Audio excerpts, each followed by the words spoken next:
Hey everyone, and welcome back to my walkthrough of Elden Ring. In this episode, we're going to be talking to a couple of NPCs, doing some combat, and picking up some extremely useful items for our journey through the lands between. So the first thing that I want to do is move a couple of things around in my equipment. So let's go ahead and do that. So we'll go ahead and open the options menu and go to equipment. So what I'm planning to do for this playthrough is have my character do magic and swords. So I want to, what I did was hit X to remove the items.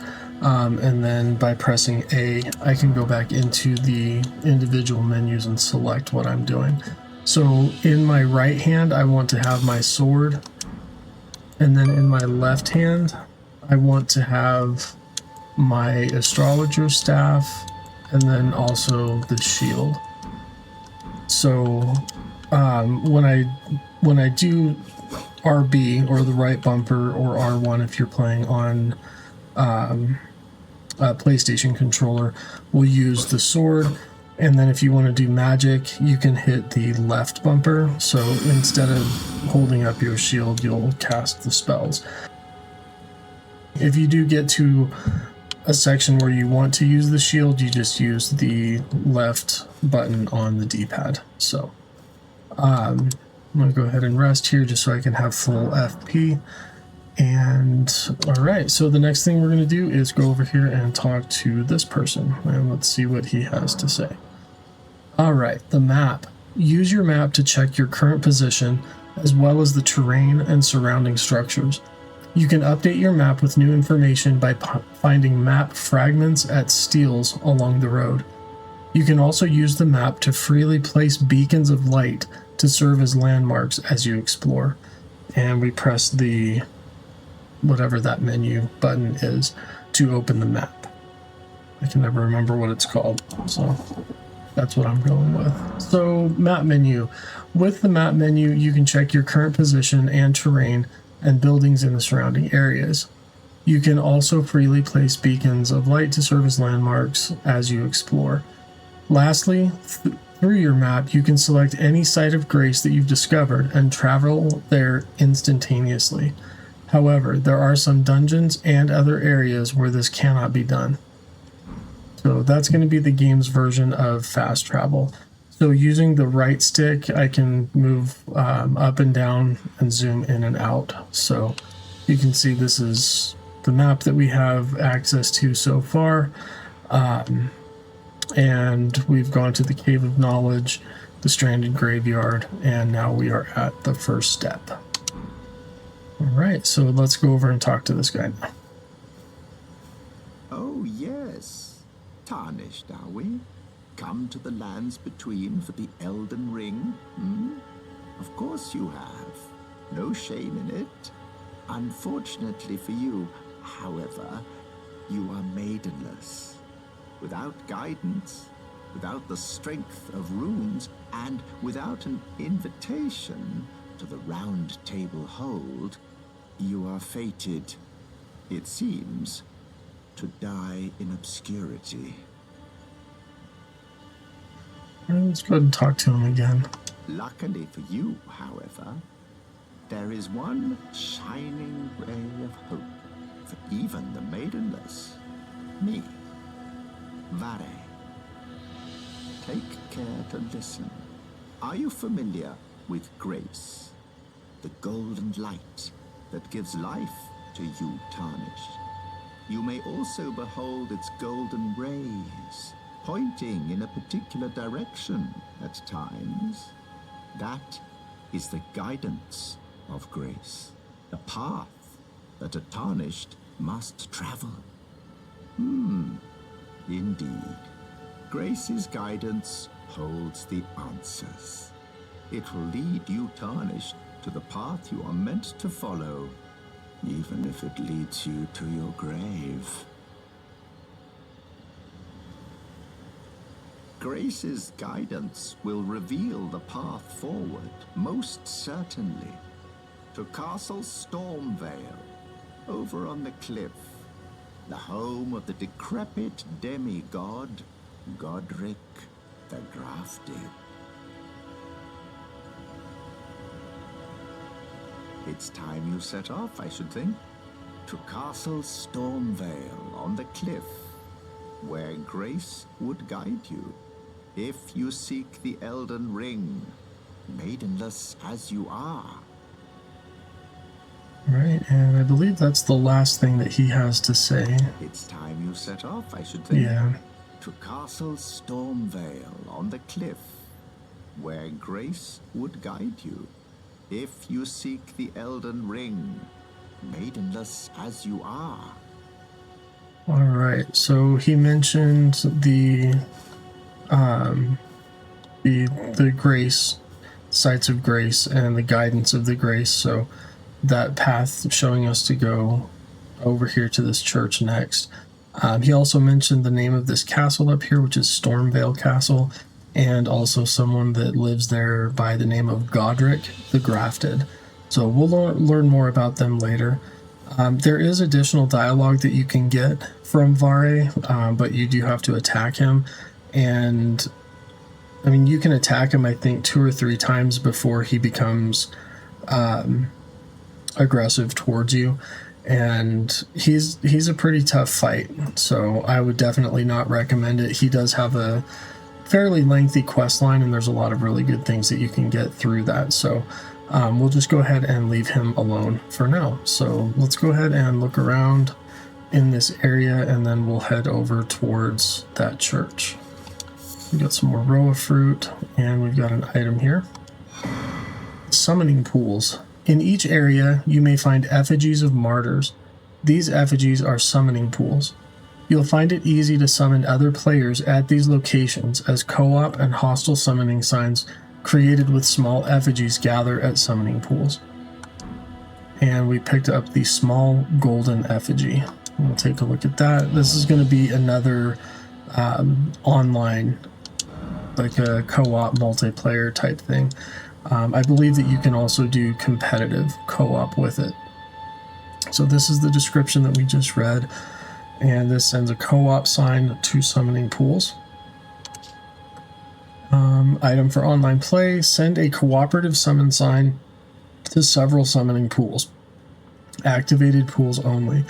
In cooperative multiplayer, your objectives will be to defeat the area boss of the world to which you were summoned. So if I wanted to summon another player, then I would need to activate this summoning pool, which I think you have to be online to do. So I'm not going to do that. It just puts a lot of different markers all over the ground of people that you can summon that are offering to help. If I wanted to offer to help in somebody else's world, then I would be able to put down my own sign using that small golden effigy. And up here you can see this enemy coming towards me on his giant horse and gold armor. That's a really tough field boss. You can definitely beat him at this point in the game, but it can be very difficult. You do have to be pretty familiar with the controls and how the game works. So for now, we're just going to go ahead and give him kind of a wide berth here, and we're going to head up to the church. So let's just go around this way and kind of look around. Got some wildlife over here. You can target them and you can kill them, which, you know, not always a great thing because some of them are, you know, such cute, peaceful looking animals. But you can get crafting items, and these are pretty important throughout the game. So if you don't like me killing animals, then, well, tough, deal with it. That's what I'm going to do, because items. So we got thin bones. Let's go ahead and read that one real quick. So material used for crafting, found by hunting beasts, commonly used to make disposable weapons. We'll see what kind of things we can make with those later. And we got a ruin fragment. Look at that. Material used for crafting. Stone fragments found near places where ruins have fallen from the sky. Can be used for crafting or simply for throwing at enemies. These shards of stone are believed to have once been part of a temple in the sky. They glow with a faint light from within. I don't think that you can actually see anything in the sky, but considering how worn down and like overgrown they are, probably a long time ago that these runes fell from the sky. So. Got another one. I'm actually interested in trying something. I'm going to equip one here and then use the down arrow on the D-pad to select it. Never actually tried throwing one at an enemy, so go ahead and lock onto this guy and then hit the square to use the item, or the X button. So it does work. I don't want to get too close to that boss over there. I want to get his attention and have him come over and attack us. Sorry about that noise in the background. I had to do something on my phone with my insulin. Alright, so here we are heading up to the church, getting over there to Stormvale Castle. There's quite a bit of things that we want to do and are able to do in the open world before we head up to Stormvale, so I want to try and make this as efficient as possible, and also get our characters as strong as possible before we start doing too much. So as you can see, we just entered the Church of Ella, and let's go ahead and activate the Site of Grace. So if we touch it, that basically activates it. So now if we go into our map, after I read this, through your map you can instantly travel to any sites of grace that you've discovered. However, there are some dungeons and other areas where this cannot be done. So we kind of already read that. But if we activate that and don't rest at it, we can still see it here on our map. And you can see that we're kind of clearing out some of this fog the further that we go. So we can rest at it. That's not going to hurt anything. I just wanted to show the fact that we can still access that in our fast travel if we just touch grace. All right, strengthening armaments. At a smithing table, you can spend runes and smithing stones to strengthen your armaments. Somewhere in the lands between, you may meet a blacksmith who can make your armaments even stronger. Okay, so let's go ahead and pick up that item, and we got a smithing stone 1. So that is a level 1 smithing stone, and we can use the smithing stone there. Let's go ahead and read the item description. So this can reinforce armaments up to +3. Stone used to smith a variety of armaments. A shard found in plenty. Strengthens armaments up to +3. Smithing stone is found throughout the lands between. Mining galleries built to excavate it can be found everywhere. And that's no joke. We are going to find a lot of level 1 smithing stones. So then if we use the smithing table, we can we bring up the option to strengthen the armament. So with the smithing menu, you can spend runes and smithing stones to strengthen your armaments. You can strengthen your armaments up to a +3 at a smithing table. Somewhere in the lands between, you may meet a blacksmith who can make your armaments even stronger. So there are going to be items that can get it to +4, +5, so on and so on. But obviously we have not met that person. So if we look at the short sword, you can see under where it says required items, we need smithing stone 1, and we need 2 of them, but we only have 1. So we do need to have at least 1 more in order to upgrade our short sword. And then underneath the picture of the short sword, you can see that it has 230 runes. So that's how much it's going to cost, in addition to the smithing stones. And then in the middle of the screen, you can see the physical power, attack power, will go from 102 +10 to 107 +11. So it's going to increase the strength of our sword by a little bit. I don't know what that would be, like maybe 5%, 5.5%, something like that. So it's definitely useful to upgrade your weapons. But we will get to that in due time. So got another friendly person here. It looks like Santa Claus. Let's go ahead and talk to him. You're tarnished. I can see it. But I can also see that you're not after my throat. Then why not purchase a little something? I am Kale, purveyor of fine goods. All right, this is Kale. So let's go ahead and talk to him first, and then we'll see what kind of items he has for purchase. All right, so let's learn about Kale. I am of a nomadic people, selling wares as I travel. The land has been tainted by madness since the shattering of the Elden Ring. It's only tarnished like yourself, who keep things from drying up entirely. Let's say you're a very welcome customer. Okay. And the next thing, we can ask what kind of recommendation he can make for us. You know, if you can spare the runes, you should buy yourself a crafting kit. A crafting kit allows you to make basic items on your own. Essential, really, if you intend to survive out here for any duration. The kit costs a bundle, and I admit I do take my cut. But the important thing is that you survive. Every customer counts, after all. All right, well, appreciate his honesty telling us that he's taking a cut. So let's go ahead and exit out of here real quick. And then I'm going to go into my inventory. Actually, I'm going to do equipment because it looks cooler this way. We'll go ahead and equip the Lands Between rune.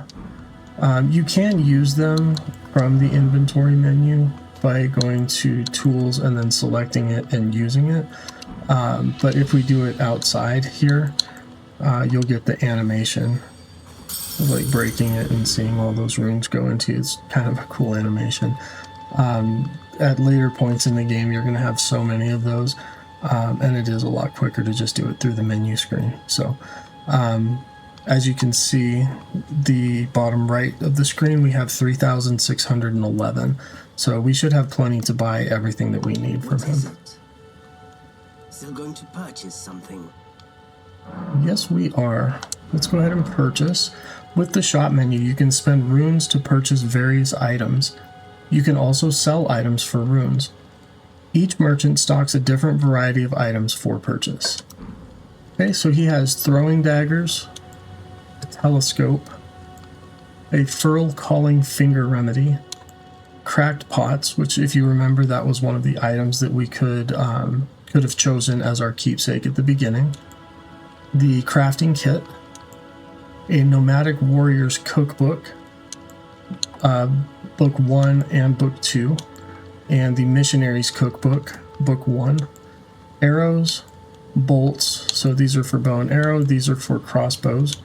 He has a torch, a large leather shield, a chain coif, I believe is how you pronounce that, chain armor, gauntlets, chain leggings, and a couple of notes. One about the Flask of Wondrous Physic and the Waypoint Ruins. So these are really useful. It's not 100% necessary for you to buy them unless you're trying to collect literally everything. Because, I mean, watching a walkthrough or playthrough like this, I'm definitely going to be showing you where these things are. But we are going to buy them just because it's cool to read and cool to have all those in the inventory. So the first thing I want to buy is the crafting kit for sure. This enables the craft or the practice of item crafting. It is a leather bag containing a pestle and mortar, small blade, and various other tools. Enables item crafting from the main menu. Provides both means to fight and means to survive. Let's go ahead and buy that for 300. And then we want to go ahead and buy the cookbook. So this is going to give us recipes for items that we can craft. So this one is a record of crafting techniques left by roaming nomad warriors. Contains knowledge for surviving in the face of utter scarcity. Acquire the knowledge to craft the following: bone arrow fletched, and a bone bolt. So we'll purchase that one. And next we have the Warrior's Cookbook, or Nomadic Warrior Cookbook. Same item description, but this one is going to give us access to glowstones, invigorating cured meat, and invigorating white cured meat. And we will go over what all of these items are. So those each cost 500. So we still have 2,300 left. This one is a really good one to have at the beginning, so we'll get this one. The Missionary's Cookbook, a record of crafting techniques left by a man who, unable to become a finger maiden, instead became a missionary and went forth to spread holy teachings. Acquire the knowledge to craft the following: holy water pot and a roped holy water pot. Put those up. And the torch is an extremely important item. We're going to go ahead and get that as well. Like you saw in the description of the maps, we'll be able to go into a lot of dungeons, and some of them have very dark areas, so this is going to be extremely useful. So this torch's tip is wrapped in oil-soaked rags and set on fire. The flame can illuminate dark locales or be used to attack enemies. Can be raised up when equipped in the left hand, illuminating more of the surrounding area. And the skill that this has equipped to it is Torch Attack. So you will thrust the torch forward to set foes ablaze. This skill is especially effective against foes who are weak to fire. So let me get that. And we'll go ahead and pick up both of these notes. So this is a note sold by a nomadic merchant. Contains information about a flask of wondrous physic. Further details are available only to paying customers, so we can't read the item description until we buy it. Let's get that one. And this one has information about the Waypoint Ruins. That. And might as well pick up the shield. I'm going to switch the metal display and take a look here. Just wanted to make sure that I have all of the stats to be able to use it. So if you look in the middle, underneath where the description is of the large leather shield, all the way down to where it says attribute scaling and attribute required. So the only thing you have to have is a minimum stat of 8 in strength to be able to use this. And I do have that. You can see it on the right hand side. Let's see here. I'm pretty sure that this is going to be better than the one I have. Even if it's not, it's fine. I always like having a little bit bigger shield. Looks pretty cool too. So we'll go ahead and get those. So yeah, that's it for now. Let's go ahead and go into our equipment and take care of that. I'm glad you took my warning to heart. You've made an excellent choice. Okay, so he says that when you buy the crafting kit, if you've taken his recommendation. If you have a crafting kit, you can make various items from materials that you find. Select item crafting from the main menu to make items. You can learn to craft more items by finding cookbooks. And containers, this is about the cracked pots. You will need cracked pots or other containers to craft certain items. You will not be able to make more of these items than you have containers. Container items will run out with use, but the containers themselves will remain. So when we get into that, I'll explain that a little bit further. So here's the item crafting menu. And here you can make various items with materials you find. You can learn to craft more items by finding cookbooks. And we'll go through all of this in more detail later, but at this point we have, it looks like 14 different items that we can craft. So, okay, so I wanted to go in here. I'm going to switch out the shield, and you can see that this one has a lot of blue, which means that it is better. So it does weigh a little bit more. So the scripture shield weighs 1.5, this one weighs 3. Which still keeps us in a medium mode, which is good. We want to be able to move around and roll quickly if it comes to that. So it has 75% or 75 in attack power, which we don't really use shields for attacking. You can, but I'm not going to. And the physical negation and all of the damage negation is a little bit higher. So it goes from 82 to 91. So, meaning that if I'm holding up the shield and an enemy attacks me, it's going to block 91% of the physical damage as long as I have stamina to cover that. And then the other thing I want to equip to my left hand is the torch. So let me go ahead and show you that. So if I switch, here's the shield. Looks pretty cool. Hold up the shield.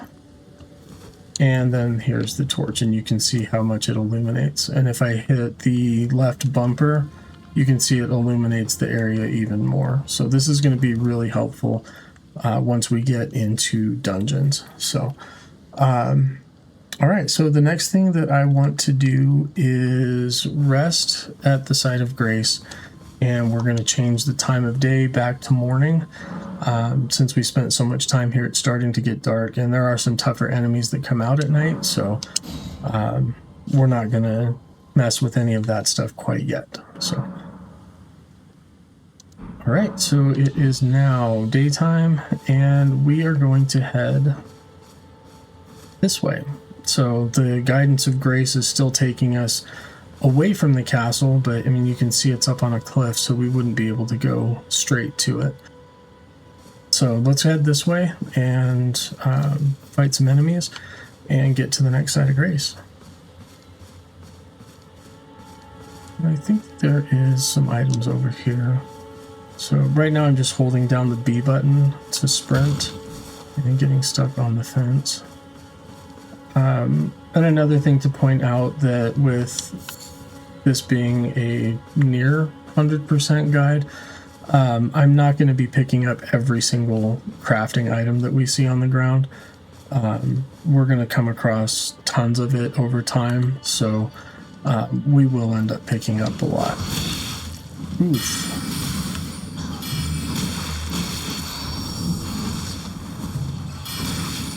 Oh no, this is not good.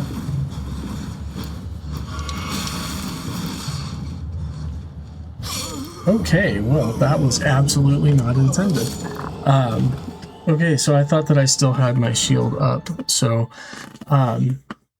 that's why I kept casting magic. So we have now the choice that we've died either the last site of grace or the Stake of America. I'm pretty sure that for this one I want to go to the last site of grace, because we're working our way towards the next one, which is where the Stake of America is at, kind of in between them. But this is actually going to be another good learning opportunity. Upon dying, you will be revived at the last site of grace that you visited. You will drop any runes in your possession at the site of your death. If you die again before reclaiming the runes, they will be lost forever. The compass at the top of the screen indicates the direction of the lost runes. So I happen to know that they are off to my right a little bit. You can see on the compass at the top of the screen that they are in a direction towards the east. So let's pick up this flower real quick.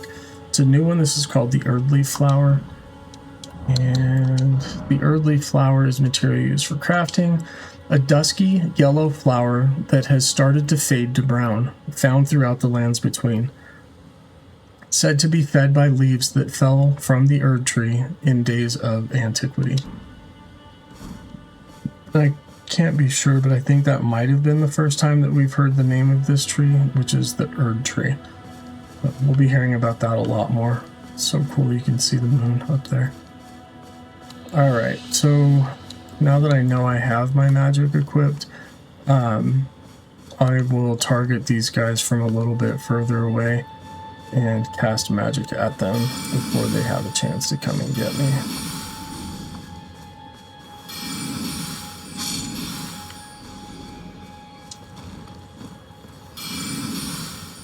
Alright, much better. Alright, so this, vanquishing enemy groups. Vanquishing an enemy group will replenish your flasks. The number and type of flasks to be replenished varies depending on the enemy group. You cannot replenish more flasks than your maximum amount allows. So if I had used one of my healing flasks, it probably would have been restored at this point, because I just defeated this group of enemies in the open world. So that's actually a really good thing to remember.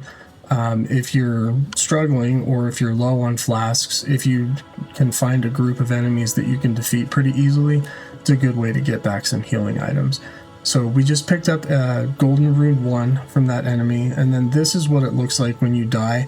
these are the lost runes. So if you're able to pick them up before you die again, then you can get them back. So I would have only lost 111. So if I had died before I got there, then they would be lost forever. So we just picked up the Golden Rune 1, which is used to gain 200 runes. So, grace that dwells within the inhabitants of the lands between, the lingering trace of gold. Runes are nourishment for the development of any tarnished, provided a finger maiden can be found. Huh. So we've already been told about maidens and finger maidens. So runes are nourishment. So if we use them, eat them, that's kind of how we level up. But we're going to need to find a maiden to help us with that. So let's look around here a little bit. And those runes are good to keep in your inventory instead of just using them right away. Because when you die, you're not going to lose what you have in your inventory. You're just going to lose what you currently are holding. So, which on my screen I have 252. So if I die, that's what I lose. But if I were to use all of the runes I have in my inventory, then that could be potentially a lot more. So don't really use those unless you're trying to purchase something, or if you are planning on trying to level up. So, okay, so we got some easy enemies here. We're just going to go ahead and take this path straight through. There are some things that kind of branch off. There's some dungeons over there, and we will get to those eventually, but not quite yet. I have a fairly specific plan for the beginning here and getting some useful items, so we'll just go ahead and do that for now. All right, if we come up here, there's another rune fragment.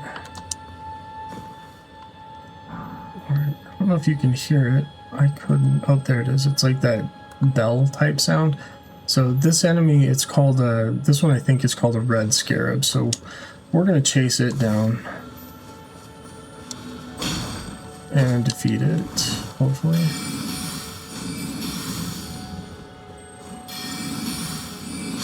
There we go. All right, so this is a teardrop scarab. There are both crimson and cerulean teardrop scarabs. Defeat them to replenish the flasks that match their type. However, you cannot replenish more flasks than your maximum amount allows. So I'm full right now, so that did not replenish anything.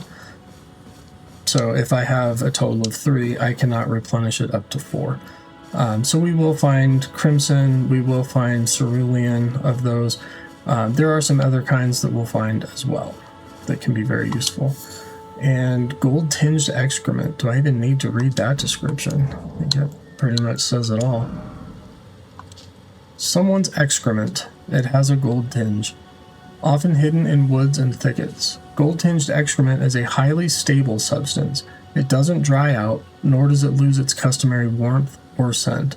For better or worse, it remains as it is. That is disgusting. But it is a useful crafting item. So, alright, so if you want to, you can clear out all of these enemies over here. Go ahead and switch since we're running low on FP. So yeah, you can use, you can clear out all these enemies if you want to, but oops, wrong button. Let's try that again. Alright, so I'm going to do the guard counter. You can hear that different sound that it made when I attacked at him. So yeah, guard counter is a really good move. Very useful. There's a few more enemies over there that you can defeat and some dungeons, but like I said, we'll get to those. So here's the Stake of America out in the wide open space.